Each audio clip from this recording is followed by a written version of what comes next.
Let's take us to our talk of the tape, what today's key earnings do mean for the hopes of a year-end rally as it relates to tech. Let's ask our panel. Dan Ives covers Tesla for Wedbush.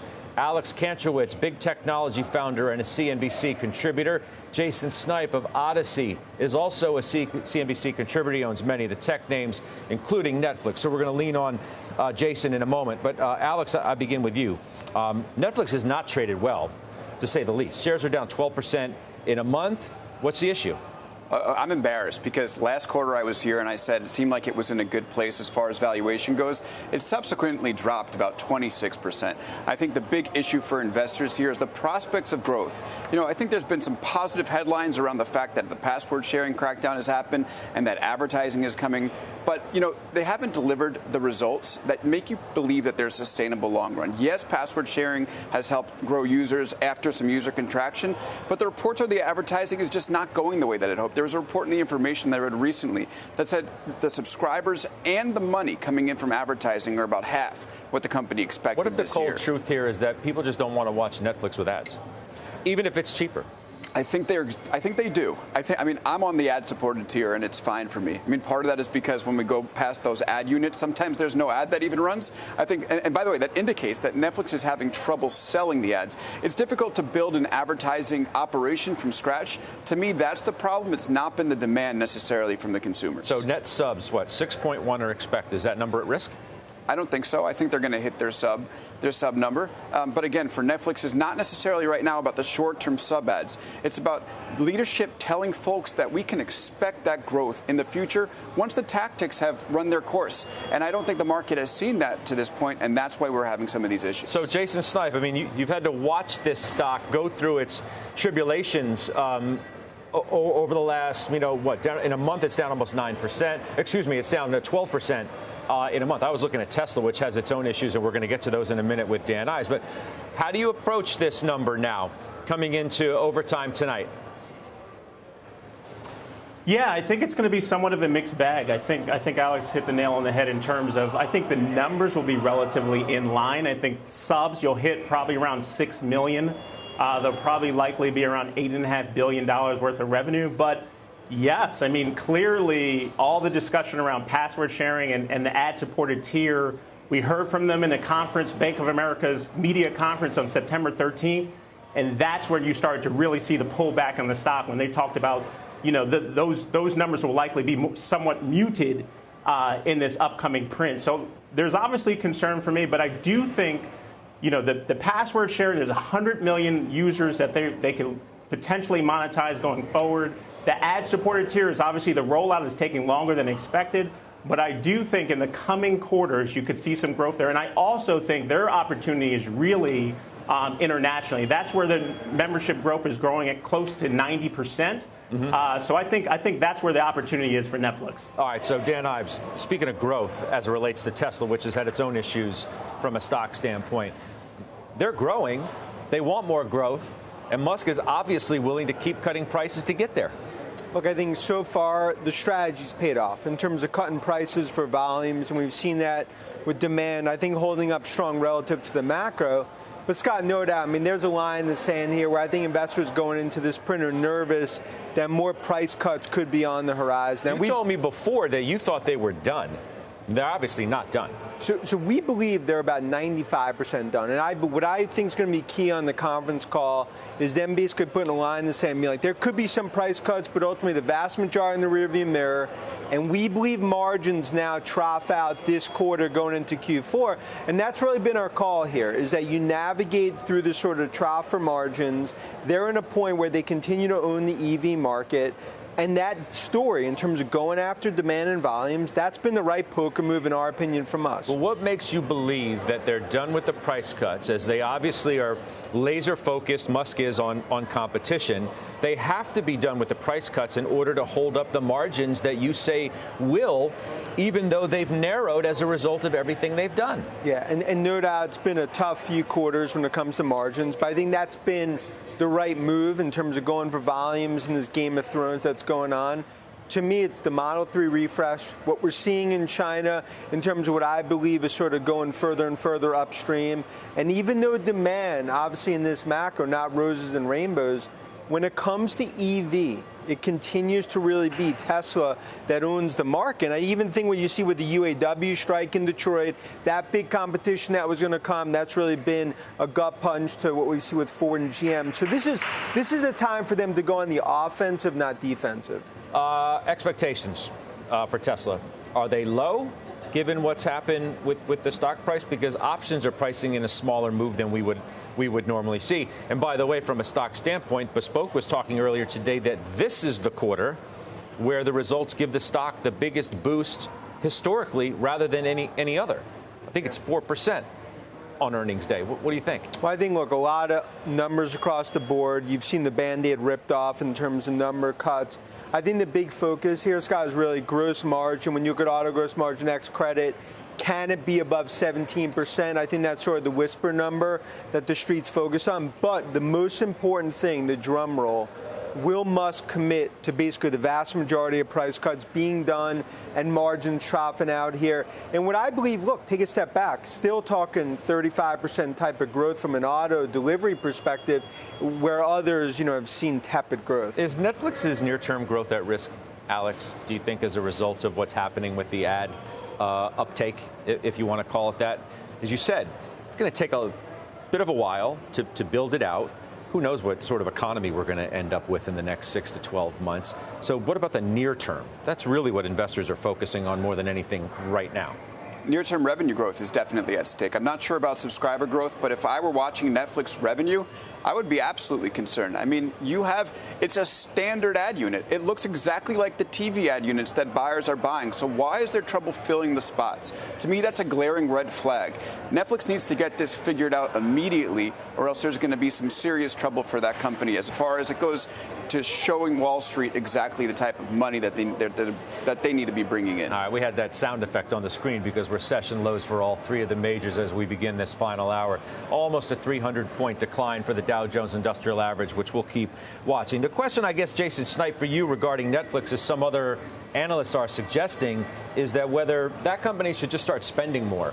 As legacy media is having its challenges, people like Rich Greenfield say, take advantage of that weakness and spend more. Would you tolerate that as an investor?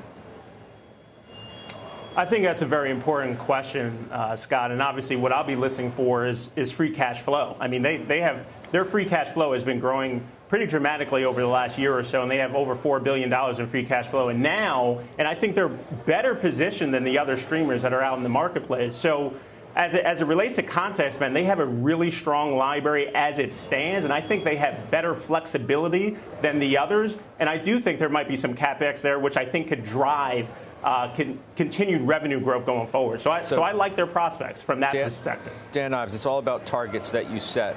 You tell the street you're going to do one thing, and if you do the other, your stock gets punished. Tesla's numbers, 1.8 million production target for the year. They're going to get it? That is hittable too. I think they could exceed that. So I think that's a number they'll be able to hit. It's all about at what price in terms of the margins. Let's talk bigger picture than Dan Ives, because the other stock on my list that I want to talk to you about is Apple. Stock, everybody knows how much you like it. The chart, though, doesn't look that good. How do you assess what's happening here? I mean, I focus on what we see coming out of our Asia supply chain checks. There have been no cuts to demand when it comes from iPhone 15. And ultimately, what I look at in terms of this sort of upgrade cycle that plays out, and the street's underestimating it. I think we come out, in a few weeks when Apple reports, I think they surprise on the upside. I think Cook, instead of being conservative, is going to talk about the demand story that continues to play out, not just in the U.S., but especially in China. And in my opinion, this is a name we view as the time to table pound, not the time to back out in terms of relative to what we're seeing in an environment where investors clearly have white knuckles going into this quarter. Well, because some of the data coming out of China suggests that there's a slowdown there, and that Huawei has eaten into market share. Those are real numbers. Yeah, I feel like you're just wholly dismissive of the story in China, which is 20% of the revenues. Yeah, and for Huawei, there's no doubt that from a competition perspective in terms of what they've gone after. But I go after, instead, the 100 million iPhones right now in a window of upgrade opportunity in China. If I look at the demand story that we've seen in China and globally. Said to be slower after getting out of the gates fast. every report that I've seen coming out of late suggests that uptake now of the new iPhone is slowing down or slower than expected or disappointing or whatever, word you want to put on that. Is that not in your orbit at all? I mean, look, we just disagree relative to what we see in terms of ASPs that continue to increase almost $100 year over year in terms of more and more toward the Pro Max. And when I look at what's happening going into holiday season, I think we're going to be looking at 225 to 230 million units. If that happens there, Scott, with services upticking, I think yet again the bears, and they take a shot every few years here in Apple, I think they're wrong here, which is why this continues to be our top tech pick. Is there a story here? Yeah, I do think there's a story, because remember, a few months ago there was this story where the Chinese government was telling officials not to bring iPhones into the office, and a lot of people shrugged that off. That was a signal, by the way, to Chinese consumers that said, if you have national pride, you're not going to buy an iPhone, you're going to buy something manufactured here. And I think that we see Huawei taking over. Some of that might be trickling in. By the way, you put that on top of multiple quarters of revenue growth decline, and if you're an Apple shareholder, yeah, I think it's a moment to be nervous. How do you respond to that, Dan? Look, I mean, obviously, Alex respects his opinion all the time. I just think on this issue, when it comes to China, we're talking 2 to 3% of units that potentially could be impacted at most.